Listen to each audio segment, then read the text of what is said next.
इन दिनों नगर निकाय चुनाव का चर्चा काफी जोरों पर है और बांका नगर निकाय चुनाव का भी बिगुल बज चुका है। आज हम लोग पहुंचे हुए हैं बांका नगर निकाय क्षेत्र के वार्ड नंबर 3 में, जहां पर निवर्तमान वार्ड पार्षद हमारे बीच मौजूद हैं मोहम्मद सहीम साहब। हम लोग इनसे जानने का प्रयास करेंगे कि इनके कुशल नेतृत्व में कौन कौन सा विकास का काम हुआ और इस बार चुनावी मुद्दा क्या रहेगा। समीम साहब, चुनाव का बिगुल बज चुका है और आप लोग भी नॉमिनेशन कर दिए हैं वार्ड नंबर 3 से। आप वार्ड पार्षद प्रत्याशी के तौर पर जनता की अदालत में हैं। 5 साल जनता ने आपको मौका दिया। 5 सालों में आपके द्वारा, आपके कुशल नेतृत्व में आपके वार्ड में कौन कौन सा विकास का कार्य हुआ? देखिए, सबसे पहले हम अभी बांका नगर परिषद के अंतर्गत 3 नंबर वार्ड के जितने भी हमारे मतदातागण हैं, सभी को मैं बहुत बहुत धन्यवाद देना चाहूँगा।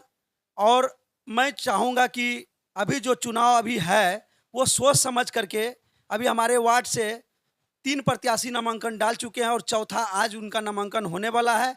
चारों प्रत्याशी को वो समझ लेंगे, देख लेंगे कौन सा प्रत्याशी शिक्षित है, कौन सा प्रत्याशी उनका सेवा कर सकता है और कौन सा प्रत्याशी उनके साथ 5 साल तक ईमानदारी पूर्वक उसका साथ निभा सकता है और विकास के कामों को तेजी से आगे बढ़ा सकता है। उसको मद्देनजर रखते हुए उन्होंने प्रत्याशी का चयन करेंगे।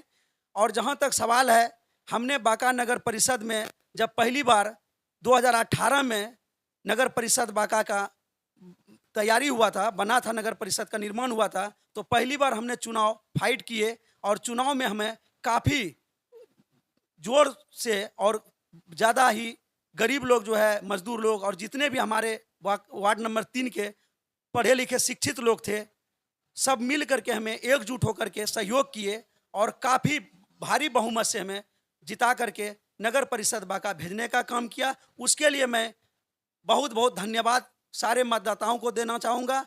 और उन्होंने एक आशा और विश्वास के साथ हमको भेजा नगर परिषद, जो कि हमने पूर्ण रूप से उसके आशा और विश्वास पर खरे उतरे।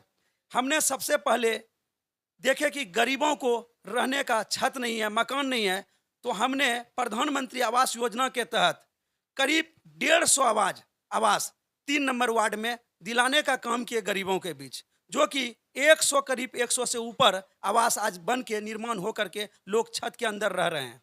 दूसरा नंबर, हमारे 3 नंबर वार्ड में आज तक जो है मेन रोड के अलावा बिजली नहीं था, पोल नहीं गड़ा हुआ था और ट्रांसफार्मर मात्र एक ही था मेरे वार्ड में, पूरे 3 नंबर वार्ड में, जबकि 3 गांव पड़ता है, चक्का डी, केवल डी, गोड़ियारी और लक्ष्मीपुर और एक टोला है नरहेत, जो कि आज हर गांव में पोल पहुंच गया है। और हर पोल में जब तक स्ट्रीट लाइट नहीं आए थे, तब तक हमने नगर परिषद के माध्यम से बल्ब लगाने का काम किए।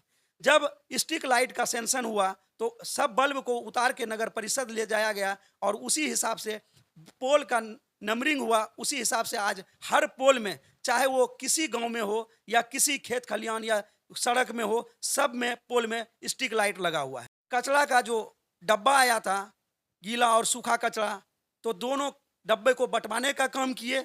इसके बाद जो है कुछ कम्बल वगैरह मुहैया कराए जाते थे बीच बीच में हर साल, उसको भी हमने गरीबों के बीच, जो असहाय बूढ़ा वृद्धा हो, उसको भी बंटवाने का काम किए। उसके बाद जो है हमने जो है यहाँ पे अभी फिलहाल जो है सड़क नहीं थी हमारे वार्ड में, जगह जगह सड़क नहीं था, कीचड़ में लोग बरसात के टाइम में ऐसा स्थिति बना हुआ था कि लोग, बीमार लोग घर से बाहर हॉस्पिटल तक जाने में उसे खटिया के माध्यम से लोगों को या हाथ के माध्यम से लोग उठा करके बाहर लाते थे चक्काडी में, और वो स्थिति में लोग बांका हॉस्पिटल तक ले जाने का काम करते थे। हमें देख के बहुत तकलीफ होता था। हमने वहाँ सड़क बनवाए, ठेकेदार के माध्यम से जो भी था उसके माध्यम से लिखित दिए हम नगर परिषद को, वो भी निर्माण हुआ।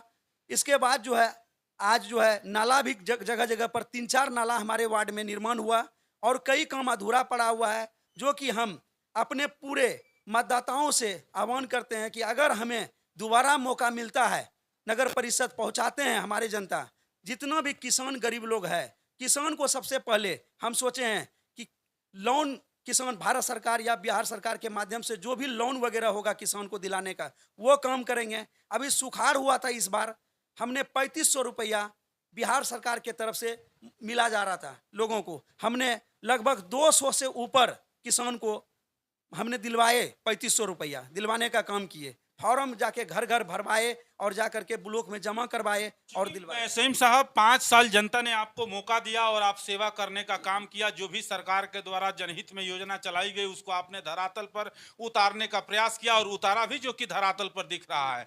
पुनः नगर निकाय का चुनाव का बिगुल बज गया है और सभी प्रत्याशी जनता की अदालत में हैं। इस बार का चुनावी मुद्दा क्या रहेगा? आप जो पूर्व में 5 साल का जो विकास का काम किए हैं, आप उसको रोल मॉडल लेकर उतर रहे हैं या कुछ और अतिरिक्त प्रयास कर रहे हैं? जी, हमारा प्रयास है कि जो भी आवास लेने से वंचित रह चुके हैं उनको सबसे पहला मेरा प्राथमिकता होगा कि उसको आवास दिलाने का काम करेंगे, चुनाव जीत करके जाने के बाद नगर परिषद में पहुंच के। और दूसरा मेरा मुद्दा रहेगा, जो भी रोड नाला नहीं बन पाया है, अधूरा है, उसको हम लिख करके नगर परिषद को देने का काम करेंगे और लग करके